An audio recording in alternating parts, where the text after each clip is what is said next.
네, 의료진 방호복의 무게는 약 3kg, 땀이 쏟아지고 숨이 차올라 건장한 청년도 2시간을 버티기 힘들다고 합니다. 이런 사투의 현장에서 최근 의료봉사를 마친 동아일보 이진한 의학 전문 기자 전화로 연결돼 있습니다. 나와 계십니까? 네, 안녕하세요. 네, 안녕하십니까? 네네. 지금 자발적 격리 중이신 거죠? 네네, 맞습니다. 15일부터 한 2주간 자가격리 자발적으로 하고 있습니다. 그렇군요.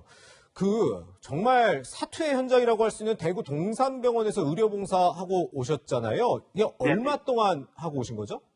5일부터 12일까지 대구 동산병원에서 했고요. 또 12일 오후부터는 14일까지 또 경주에 있는 대구 경북 생활치료센터에서도 의료봉사를 하고 왔습니다. 아, 그러셨군요. 그런데 이 부분 좀 궁금해요. 사실 의료봉사를 하면서 감염의 공포 같은 건 좀 없으셨어요? 사실 처음에 좀 방호복을 입고요. 병동에 들어갈 때는 무척 좀 떨렸습니다. 아, 예. 그런데 이제 거기에서 많은 환자들을 만나고 그들의 고민들, 이래서 생활이 답답하고 힘들다. 검사 결과는 언제 나오냐, 네네. 또 언제 나갈 수 있냐, 이런 안타까운 분들이 많아서 그래서 더 열심히 따뜻하게 봐야 된다는 생각이 많이 들었고요. 예. 다만 이제 나와서 방호복을 벗을 때 네. 이게 겉부분에 오염이 많이 되는 상황이거든요. 아, 그래서 그렇군요. 그때 좀 상당히 좀 긴장감이 많이 들었습니다. 그렇군요. 그런데 이제 현장에서 확진자도 이제 완치자도 보셨을 텐데 기자로서 또 의사로서 희비가 엇갈리는 이런 의료 현장을 직접 보니까 어떠셨습니까? 정말 안타까운 사연들이 너무 많았고요. 예를 들어서 5층에 입원하신 할머니가 계셨는데요. 네네. 저에게 빨간 손수건을 주시면서 7층에 남편이 입원해 있다. 네. 전화를 잘 안 받는데 이거라도 좀 전달해 달라고 부탁을 했습니다. 네네. 근데 막상 또 7층에 올라가서 현장 가보니 할아버지가 숨이 매우 차서 증상이 좀 심해진 상황이더라고요. 예. 그래서 아마 그 이야기를 전달하기 힘들었고, 또 가장 마음이 아팠던 것은 친구 어머님이 입원하셨는데요. 네. 상태가 매우 안 좋아서 결국 중환자실로 갔던 사연도 있고요. 네네. 그다음에 또 생활치료센터에서는 환자분이 완치가 됐는데도 나가도 잘 곳도 없고 갈 곳도 없다. 그래서 예. 계속 여기에 있겠다고 이렇게 난리를 친 적도 있었습니다. 그랬었군요.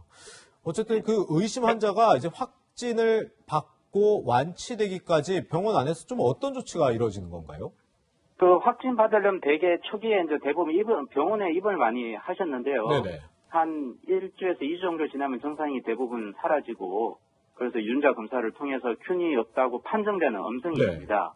그 두 번에 걸쳐서 음성이 나오면 퇴원을 하게 되는데, 근데 대부분 나이가 또 65세 이상의 경우는요. 네. 이게 폐렴으로 갑자기 진행되는 분들도 많아서 네. 열 체크라든지 숨이 차진 않는지 등을 상세히 물어봅니다. 네. 하지만 젊은 사람들은 대부분 무증상이 많아서 빨리 나가고 싶어 하는 상황이 많이 있고요. 네네. 또 검사에서 양성이 계속 나온 분들도 많아서 그때가 제일 안타깝습니다. 그랬었군요. 그리고 이제 이 기자께서 의료봉사를 했던 대구 동산병원 코로나19 지역 거점 병원인데 실제 네네. 가보니 의료 인력이나 장비는 부족하지 않던가요? 처음에 대구 동산병원 제가 도착했을 때 경증 환자들이 많았는데요. 예. 근데 대개 한 10% 정도, 그러니까 300여 명이 입원해 있는데 한 10% 정도가 중증으로 악화되더라고요. 그래서 예. 중환자실이 처음에는 3개에서 4개밖에 없었는데 현재는 무려 20여 개를 늘렸습니다. 네. 그러다 보니 가장 큰 걱정이 사실 의료 인력 부족입니다. 네. 지금 병동에서도 60여 명 환자 중에서 간호사 3명만 담당하고 있거든요. 네. 그러다 보니 청소, 도시락 배달 등을 다 하시고 계십니다. 네. 그리고 또 충원이 된다 하더라도 대부분 1, 2주 정도 하다가 나가는 분이 많아서 네네. 이게 재보충이 안 되면 중환자실 유지가 쉽지 않아 보입니다. 예. 그랬군요. 그리고 네. 또 현장에서 직접 방호복도 입으셨을 텐데 사실 이 방호복을 딱 벗고 얼굴이 깊게 패인 모습, 반창고를 붙인 모습 이런 모습 많이 제가 봤는데 실제로 입어 보니까 그렇게 무겁습니까? 고충 상당할 것 같은데요. 방호복이 2가지 종류라서 그런데요. 예. 저는 이제 하루에 2번 정도 입고 일을 했었는데 예. 사실은 우리가 약간 두꺼운 비옷 정도 입는다라고 생각하시면 될 것 같은데요. 문제는 방호복이 어떤 것은 땀복이 그냥 땀이 잘 흡수되는 게 있고 땀이 흡수되지 않는 방호복이 있어서 굉장히 차이가 많은 것 같습니다. 네. 그런데 이제 마스크하고 N95를 착용해야 되니 착용하면서 병동을 돌아다니니까요. 그 환자들 이야기하다 보면 숨이 찰 때가 많습니다. 그런 것들이 좀 어려운 것 같습니다. 그렇군요. 마지막으로요. 대구 지역 확진자 수가 좀 네네. 다시 증가세로 돌아서는 것 같아 참 걱정인데 현재에서 이런 지원과 정책이 꼭 필요하다 느낀 점 있으면 어떤 점이었을까요?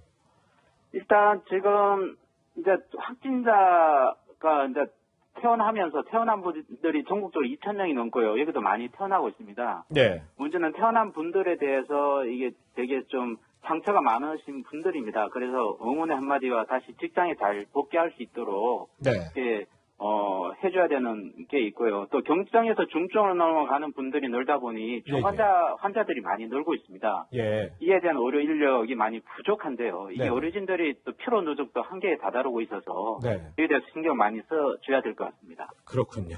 알겠습니다. 정말 고생 많으셨고요. 다음에 이제 격리 마치시면 또 스튜디오에서 뵙겠습니다. 오늘 감사합니다. 네, 고맙습니다. 네, 동아일보 이진한 의학 전문 기자였습니다.